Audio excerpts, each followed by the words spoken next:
Oke teman-teman, berbicara tentang baper, barangkali saya dan teman-teman semua dan kita semua ya generasi zilenial. Kalau saya zilenial kayak Eli. Gitu? Ya, iya. Bukan kolonial. Kolonial ya. Zilenial itu identik dengan kalau dikasih tahu dikit-dikit ngambek, dikit-dikit baper, dikit-dikit sakit hati, terus kena mental. Nah, yuk kita bahas sebenarnya baper itu apa, penyebabnya apa, dan juga gimana cara mengatasinya bersama dengan Kak Eli Supriyadi.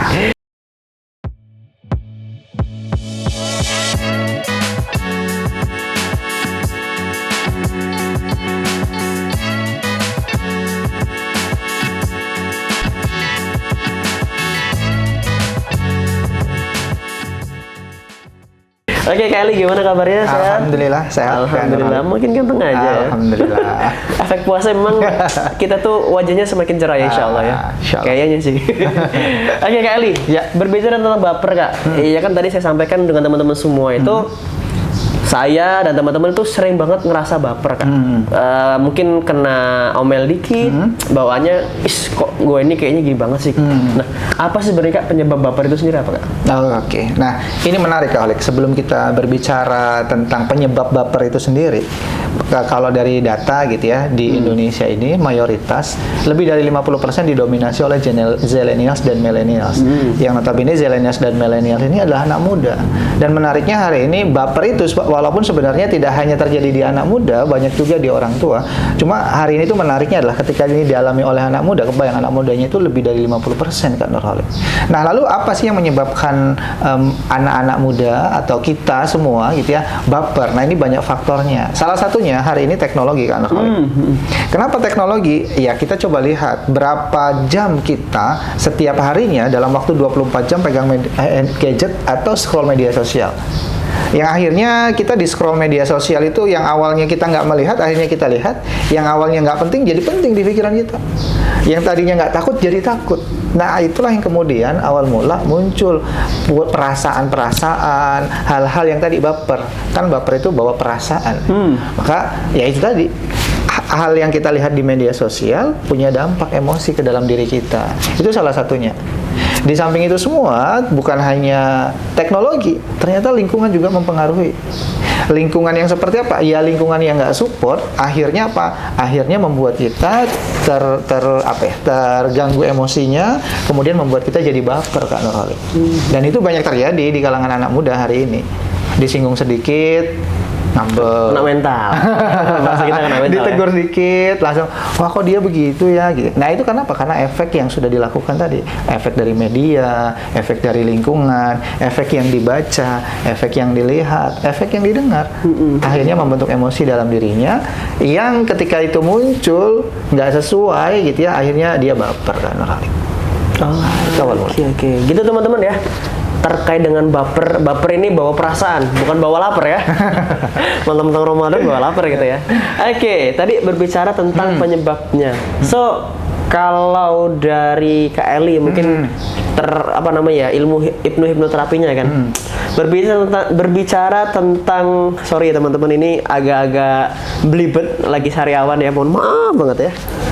Tadi Kak Eli berbicara tentang baper, ada nggak sih sebenarnya penelitiannya dan memang itu benar-benar kenapa anak zaman sekarang tuh benar-benar baper gitu, sering banget bawa perasaan. Kalau dari beberapa data yang saya baca, dari buku yang dibaca, dari media, berita-berita yang dibaca, memang salah satu yang mempengaruhi kita itu baper adalah informasi yang setiap hari masuk ke dalam diri kita. Setiap hari itu kan jutaan informasi masuk. Apalagi kalau dari data yang kemudian tentang bagaimana aktivitas anak-anak muda atau masyarakat Indonesia menggunakan media sosial atau berada di internet, itu lebih dari 8 jam kan Nurhalik. Pegang gadget, akses media sosial, buka internet lah gitu sederhananya. Nah, dari aktivitas itulah yang barangkali karena informasi itu banyak masuk, dari data itu bahwa menyimpulkan bahwa ya salah satu sumber informasi yang nggak tersaring di pikiran kita yang membuat kita jadi akses banyak informasi dan memunculkan tadi baper tadi. Oke. Itu salah satunya. Menarik Kak Eli. Dan teman-teman tadi denger ya apa yang disampaikan sama Kak Eli. Kita tuh terlalu sering mengakses informasi atau memasukkan informasi di luar kita, dan itu yang membuat kita baper. Nah, kita mau nanya nih Kak Eli, gimana caranya kita menyaring tadi Kak Eli? Menyaring informasi biar kita tuh gak mudah baper gitu. Nah, yang pertama memang kita harus tahu dulu dari sekian banyak aktivitas kita setiap hari, tentu kalau dari aktivitas kita yang setiap hari kalau kita nggak buat skala prioritas, itu juga mengakibatkan kita jadi baper. Nah, sama informasi yang setiap hari masuk itu jutaan informasi. Nah, kita itu harus bisa memfilternya, mana informasi yang penting, mana informasi yang nggak penting, mana informasi yang sesuai dengan diri kita, mana informasi yang nggak sesuai dengan diri kita. Nah, tapi cara kerja pikiran kita ini sifatnya adalah penasaran, kan Nurholik? Ya. Tadinya itu nggak penting buat kita, tapi karena sekilas lewat, akhirnya kita ulangi lagi tuh melihatnya. Kenapa? Karena masih sifat pikirannya begitu. Nah, itulah yang kemudian membuat kita harus belajar bagaimana kemudian kita pintar-pintar memfilter informasi itu. Balik lagi, kan saya sudah coba untuk filter, tapi muncul lagi bapernya gitu. Nah, kenapa begitu? Tadi lingkungannya, Kak Nurholik. Karena media sosial atau internet itu adalah salah satu faktor di dunia online. Tapi juga harus di offline-nya gitu ya, di dunia nyatanya juga harus diimbangi. Sudahlah di media sosial atau di internetnya yang dilakukan tadi memang 8 jam dia lebih dari 8 jam pegang gadget. Di samping itu lingkungan sosialnya tidak diimbangi dengan lingkungan yang kemudian positif mengimbangi ini. Walaupun sebenarnya pada dasarnya kita juga punya sifat baper itu. Nah, tapi bagaimana kemudian kita bisa meminimalisir itu agar kemudian itu nggak berlebihan, Kak Nurholik. Iya, menarik ya. Ini Kak Eli, kemarin tuh aku lagi ngobrol sama temen dan dia bukan curhat sih ya, ada cewek gitu. Enggak, maksudnya dia tuh di sesi kelas kita kemarin leader inkubasi di Kopi Mapan, dia mengatakan dan bertanya, Kak, aku tuh udah seneng ikut Kopi Mapan gitu, ikut leader inkubasi kayak gini, vibes-nya, lingkungannya tuh bagus. Tapi ketika aku pulang, kita kembali ke duniaku, di dunia kerjaku, itu tuh seolah-olah iya saya kembali lagi ke dunia toksik tadi gitu. Dan itu yang membuat aku hidupnya nggak perform dan sering baper. Nah, kira-kira gimana Kak Eli cara mengatasi yang lingkungan kita tuh kurang baik untuk mendukung kita untuk menjadi nggak baperan? Oke, kita perlu tahu dulu Kak Nurholik. Dari kejadian itu kita perlu tahu dan kita perlu menyadari bahwa lingkungan itu ada dua. Yang pertama adalah kita terpengaruh dengan lingkungan. Oke. Yang kedua, apakah kita bagian dari orang yang mempengaruhi lingkungan?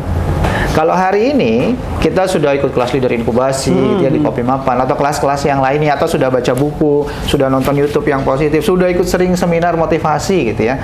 Terus kemudian kita kembali ke lingkungan kita.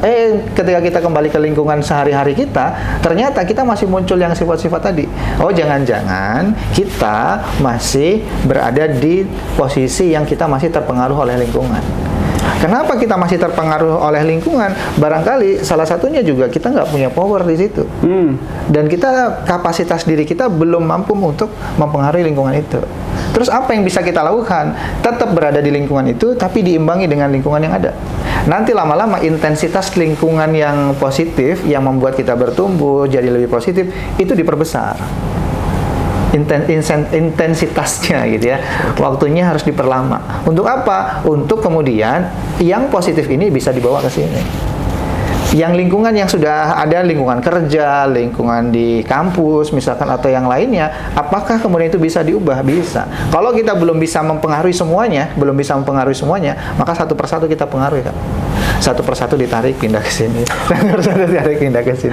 Visionaris ya. Tujuannya untuk apa? Tujuannya adalah biar lingkungan ini jadi terpengaruhi. Jadi lingkungan ini jadi lingkungan yang positif. Gitu kan. Oke, gitu teman-teman. Terkait dengan baper, ada lagi mau nanya? Silakan. Oh iya, kalau mau nanya silakan tadi teman-teman tuliskan di kolom komentar aja terkait dengan baper itu apa, dan mungkin teman-teman punya pengalaman terkait dengan hal-hal yang berkaitan dengan baper, teman-teman bisa tuliskan di kolom komentar. Mungkin terakhir Kak Eli, berkaitan dengan baper, ada nggak sih baper itu positif? Kan kalau sekarang kan sering banget kita memandang baper itu selalu negatif. Saya tuh pernah dengar kalimat kita tuh nggak boleh, kita boleh membaur tapi tidak boleh melebur. Nah, itu kan berarti kita juga harus menjadi seseorang yang tadi kata Kak Eli di lingkungan yang memang itu belum baik, tapi kita di situ mulai tadi mengambil satu-satu untuk mengajak orang lebih baik. Nah, ada nggak sih Kak, baper itu adalah baper yang positif? Oke, ada nggak baper yang positif? Ada Kak Nurhali. Apa yang positif? Contoh, baper itu apa? Bawa perasaan. Bawa perasaan. Konotasinya jadi negatif. Oke, maka diganti Kak Nurhali. Baper itu diganti, bukan lagi bawa perasaan, tapi bawa perubahan. Jadi yang kita rasa, bagaimana kemudian rasa itu muncul jadi sebuah hal yang kita lakukan jadi perubahan di lingkungan itu, atau untuk diri kita. Yang tadinya kita baper, baper itu bawa perasaan, tapi mindset kita harus diubah hari ini bahwa baper itu adalah bawa perubahan. Di awalnya mungkin kita, kok gitu ya, gitu ya. Tapi mindsetnya langsung terkoneksi bahwa, oh ayo, ini nggak bisa kayak gini, kita harus berubah. Nah, gitu kan. Gitu teman-teman. Ya. Bagi teman-teman yang sering baper, maka nggak apa-apa. Teman-teman adalah manusia. Tapi pastikan baper itu bukan hanya tentang bawa perasaan, tapi teman-teman memiliki impact ya, menjadi bawa perubahan. So, demikian konten kita hari ini terkait dengan ngobrolin tentang masa depan. Ingat teman-teman, baper itu manusiawi, tapi kalau kebaperan itu udah nggak manusiawi. Karena memang tadi disampaikan sama Kelly, berkaitan dengan baper itu kan konotasinya bisa negatif, bisa positif, tergantung informasi apa yang kita masukkan dalam diri kita dan juga lingkungan apa yang berada di dalam sekitar kita. Terima kasih Kak Eli. Ya. Dan teman-teman semua jangan lupa di-subscribe dan juga di-share ke teman-teman yang lain. Barangkali dengan teman-teman nge-share informasi ini, teman-teman menjadi orang yang menjadi perubahan untuk teman-teman kita yang lain. Terima kasih. Assalamualaikum warahmatullahi wabarakatuh.